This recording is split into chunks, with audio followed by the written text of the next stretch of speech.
नमस्कार दोस्तों, आप सबका स्वागत है। क्लास 10 सामाजिक विज्ञान में बार बार पूछे जाने वाला ऑब्जेक्टिव क्वेश्चन। यह सभी प्रश्न बिहार बोर्ड मैट्रिक फाइनल परीक्षा सामाजिक विज्ञान में बार बार पूछे गए हैं।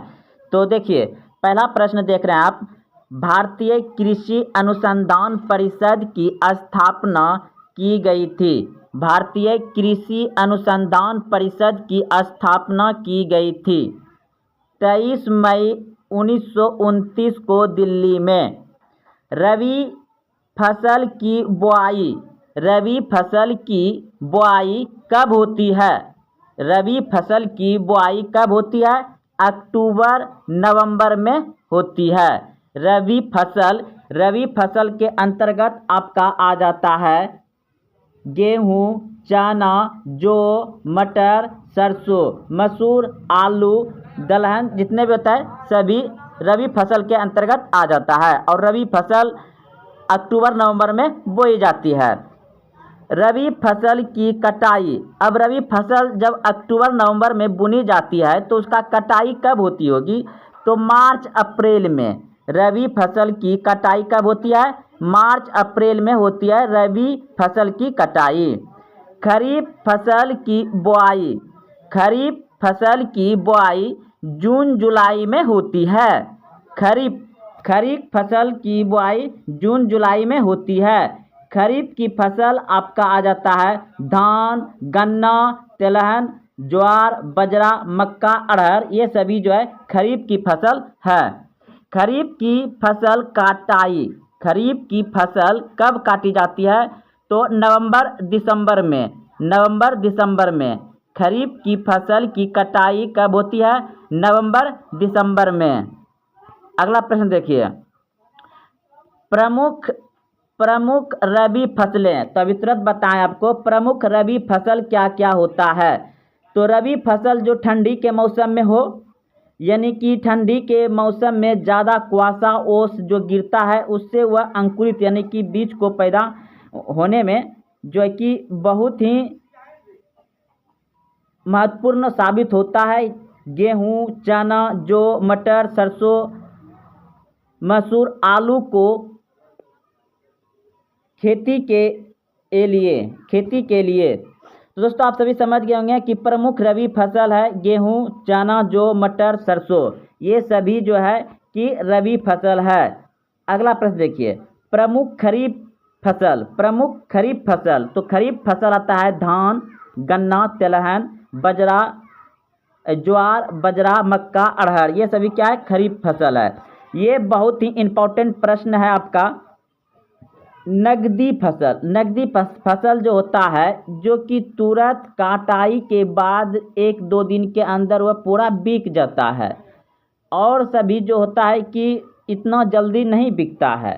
तो देखिए, नगदी फसल उसी का रहता है कि तुरंत उससे पैसा लिया जा सकता है, यानी कि बेचकर पैसा कमाया जा सकता है, नगद। तो प्रमुख नगदी फसल है गन्ना नगदी फसल है, कपास नगदी फसल है, जूट नगदी फसल है, तंबाकू नगदी फसल है, तिलहन नगदी फसल है।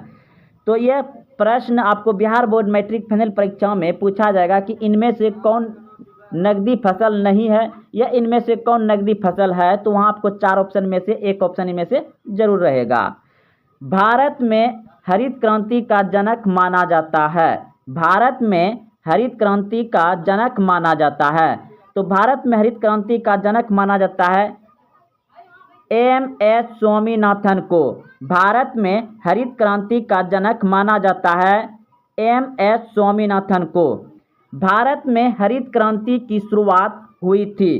भारत में हरित क्रांति की शुरुआत हुई थी 1967-68 में। और ये हरित क्रांति कृषि के अंतर्गत गेहूं हुआ था सर्वाधिक, यानी कि सबसे उस साल जो है ना कि ज़्यादा गेहूं उपज हुआ था। तो हरित क्रांति पंजाब में आया था। हरित क्रांति की शुरुआत हुई थी 1967-68 में। अगला प्रश्न देखिए, विश्व में हरित क्रांति का जनक माना जाता है। विश्व में हरित क्रांति का जनक माना जाता है नॉर्मन ई. बोरलॉन्ग को, अमेरिका का था वह। हरित क्रांति में प्रयुक्त मुख्य पादप फसल था मैक्सकैन प्रजाति गेहूँ, मैक्सिकन प्रजाति गेहूँ था, मतलब उस नाम दिया गया है मैक्सिकन प्रजाति का गेहूँ था। यानी कि हरित क्रांति का प्रमुख खाद्य फसल क्या था? गेहूँ पर हरित क्रांति आया था 1967-68 में। और हरित क्रांति का भारत का जनक किसे मानता था? एम.एस. स्वामीनाथन को। अगला प्रश्न देखिए, हरियाली योजना संबंधित है। हरियाली योजना संबंधित है किससे? हरियाली योजना किससे संबंधित है? जल प्रबंध से। हरियाली योजना किससे संबंधित है? जल प्रबंध से।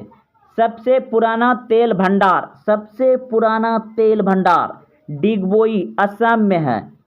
सबसे पुराना तेल भंडार, भारत का सबसे पहला तेल कहाँ निकाला गया था?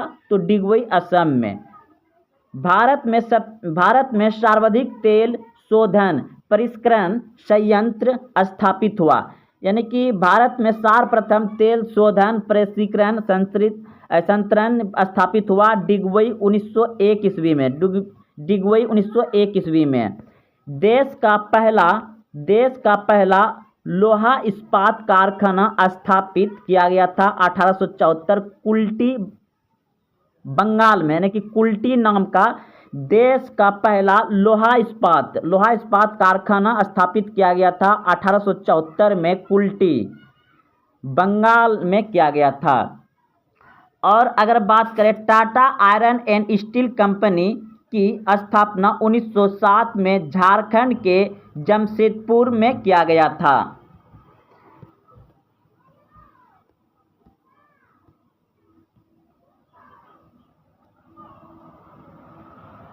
सूती वस्त्रों की राजधानी कहलाता है। सूती वस्त्र की राजधानी कहलाता है। सूती वस्त्रों की राजधानी कहलाता है मुंबई। उत्तर भारत का मैनचेस्टर कानपुर। दक्षिण भारत का मैनचेस्टर कोयम्बटूर। भारत का बोस्टन कहलाता है अहमदाबाद। सोने का रेशा कहा जाता है जूट को। सोने का रेशा किसे कहता है? जूट को। जूट यानी पहले बहुत पुराने वाले अल्लू जो आते थे, जूट मतलब जूट जो है ये सबसे ज़्यादा अभी पश्चिम बंगाल में होता है। अगला प्रश्न देखिए, यह चीनी बोरा। भारत का प्रथम राष्ट्रीय उद्यान जिम कॉर्बेट राष्ट्रीय पार्क उत्तराखंड में है। जिम कॉर्बेट राष्ट्रीय उद्यान की स्थापना 1936 में, पुराना नाम हेली नेशनल पार्क। तो दोस्तों, अगर आप देखते हुए यहाँ तक आए हैं तो आप वीडियो को लाइक करें, कमेंट करें आपको कैसा लगा, और हाँ, अपने दोस्तों में भी शेयर करें। फिर मिलते हैं अगले वीडियो में इसी तरह से इम्पोर्टेंट प्रश्न लेकर के। जय हिंद, जय भारत।